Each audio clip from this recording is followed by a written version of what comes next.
Welcome to the Carriker Chronicles, the People Show. Check the post, Nebraska Nation, brought to you by Nebraska Spine Hospital. Today I am joined by a very special guest, current Blackshirt, Mr. JoJo Domann. How you doing, my friend? Good, brother. How are you doing? I'm doing pretty good. So let's talk about the Northwestern game, then we'll move on to Michigan. But the Blackshirts, there were stretches this year where you guys had a hard time getting some sacks, getting pressure on the quarterback consistently. You yourself had 2 sacks this past Saturday versus Northwestern. How were you guys able to turn that corner a little bit in the Northwestern game and get some pressure on the Wildcats? I think we won on first and second down. I saw that they had like -2 rush yards in the third quarter, so that led them to third and long. And the quarterback, we were getting good pass drops because we were kind of forcing their hands, so we were able to, pin our ears back and really get after them. Yeah, if I remember, I saw the stat. If I remember, I was like 324 rush yards for the Huskers, -2 for Northwestern. I know they averaged 1.8 yards per rush. They came in average over 200 rush yards a game. And this past weekend, you guys held them to 37. So putting them in predictable situations obviously played a big part of that. So this is a team that had come in Northwestern, rushing the ball, running the ball pretty well. How were you guys able to limit the effectiveness that they had on the ground? Yeah, we won up front first and foremost. I mean, shout out to the D linemen and linebackers for winning the box. When you're out physicality in the box, like that you, as an offense, you hate that. So just winning up front, winning the line of scrimmage, and then on the flip side, like making it so they have to pass, stuffing the run. So like this ain't working. We got to throw the ball. We can't throw the ball. We can't protect.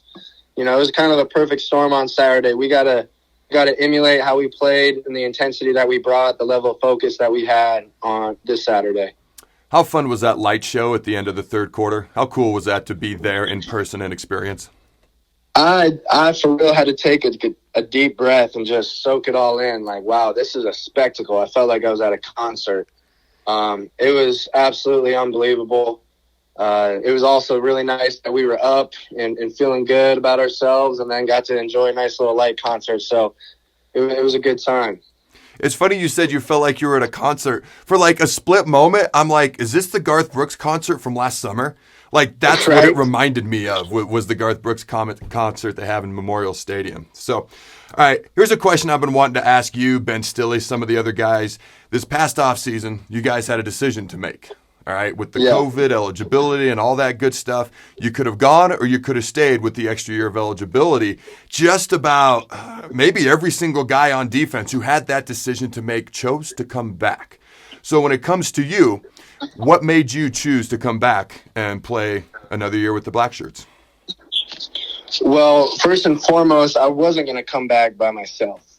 And just getting together with the Blackshirts after that Rutgers game, we got together at my house, and we were just very honest with one another where we're at. And DCAP was honest that he was ready to go. And a bunch of us, I mean, not all of us off the rip were like, yeah, we're all coming back. But it was kind of almost like a collective consciousness that we were like, well, we could go to the league, go late round to undrafted and try to make it, or we can all come back, do what we know we can do, ball out, and up all of our stock. So that was definitely a huge factor. On top of, when I think back, when I'm 40 years old, when I'm your age, and I'm looking back on my time at Nebraska, I want to have a big-ass smile on my face.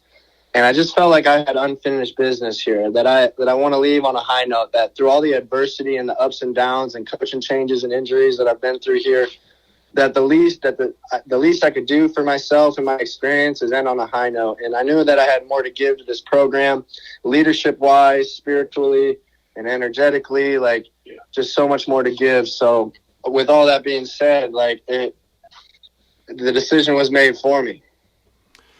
So that's kind of interesting. So it's kind of most people are all we're going to go or all we're going to stay type situation. And it sounds like initially in that conversation at your house, it almost sounded like there was going to be more of a mass exodus than a mass staying. So who was the first guy who stood up in that meeting and said, you know what if we came back and we were able to accomplish this and increase our stock and feel good about this for the rest of our lives? Who was that first guy who stood up in that meeting and said something to that effect?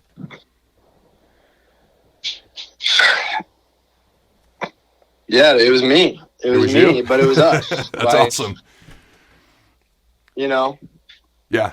Like once I guess I introduced the idea, like then it started, then everyone started to really kind of chew on it, and then it became everyone's idea. Like I couldn't have convinced Tay or Markel to come back myself. Like they had to convince themselves. So, but I guess I planted the seed potentially, and man, I'm just so blessed to be here right now, and I'm really just trying to soak up the second half of the season, and I'm so grateful for the guys that did come back, because damn, it is nice to play with dudes that know what they're doing and dudes that are accountable and that you love. So, and that make you better. Like I get pushed in practice and I love it. Excuse my French, and I love it. Hey man, you can say what you like. If OWH wants to beep it, they can. I personally don't care. So speak however you want. But yeah, man, I'm feeling so blessed right now that just you getting me in my feels talking about it. Like it means a lot. And the fact that we did band together and rally together to come back and do this, like we ain't got no choice but to ball out. I can tell it means a lot to you, and that is something that resonates with someone like myself. Talk to me, because I'm curious. Eric Chenander, he's done a really good job. Every year since he's been here, every season, the first 4 seasons, the Blackshirts get noticeably better and improved each and every year. So was the coaching staff, was Coach Chenander, was that part of what factored into your mind, wanting to come back and play for a guy like that? You know, I appreciate Chenander, and he pushes me a lot. He's never been one to hand me anything, and I come in feeling good about myself on Saturday, and there's the film telling me all the things I did wrong. So even from a sophomore, like I had a big sack on Dwayne Haskins, expected a black shirt, didn't get one. So I'm always getting pushed by him. But in all honesty, that did not waver into my decision to come back. I touched on 2 of like the biggest reasons to come back is leaving on a high note, leaving this place better than I found it, and to band together with the Blackshirts and up our draft stock and for the future. So, but I got all the respect for Chenander, and I love what he's doing with us this year. He's really, we're so good at the fundamentals that we're really able to open up the playbook now. He feels comfortable doing some exotic blitzes and different coverages. So really just utilizing the talent that we do have on defense. That's awesome. So talk to me about Michigan. It's a top 10 team. This is a physical team. This is a team that'll bring in extra offensive linemen. They're going to load up with tight ends. They got 2 good running backs. They're going to want to run the ball, play physical, smash mouth football. And I know it's early on in the week, Monday, as we record this interview, but talk to me about what you see from Michigan so far and kind of what you anticipate as you get ready for the Wolverines. Yeah, they're definitely a physical team that wants to run the ball, wants to establish the run, and then take shots down the field. So kind of the same blueprint as last week and really every week is we gotta win the line of scrimmage, stuff the run, and force their hand in the pass, play top down. The only people that could stop this defense is ourselves, not doing our assignment, not staying locked in and focused in the moment. So I'm really locked into what we're doing here in Lincoln, Nebraska right now, and what we're bringing on Saturday. And I know the Wolverines have a lot of rich history and that they're a blue blood in college football. But, I'm going to watch the film, watch the tape like we always do. But all my energy and focus is on the guys in our locker room. All right, last question for you. So you're a guy who does a little bit of everything. All right, you rush the passer, you play the run. Sometimes you drop into coverage. Talk to me as a guy and plays a position that's got some flexibility to it. What is your favorite thing to do? And obviously, you kind of have to say everything, whatever the coaches ask you to do. I get all that, But if you feel comfortable just being open and honest, what is your one single most favorite thing to do? What do you think? What do you think it is? Take a crack. Get after the quarterback, man. That's what everybody's most fun thing is to do, unless you're a DB. That'd be my guess. I love blitzing, man. Yeah, I love blitzing. Especially when you can catch them off guard. They don't slide the whole protection to you.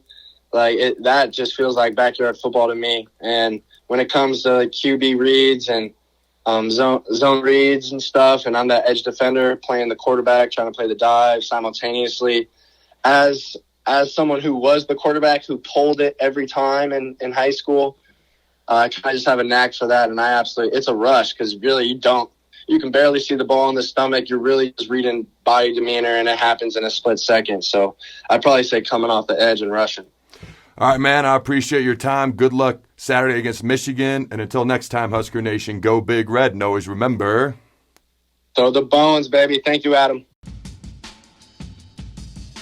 Thanks again to our sponsor, Nebraska Spine Hospital. Ladies and gentlemen, when it's your spine, you do not want to mess around, and experience matters. That's why you can trust the experts at Nebraska Spine Hospital, the region's only spine-specific hospital. They are the best at what they do.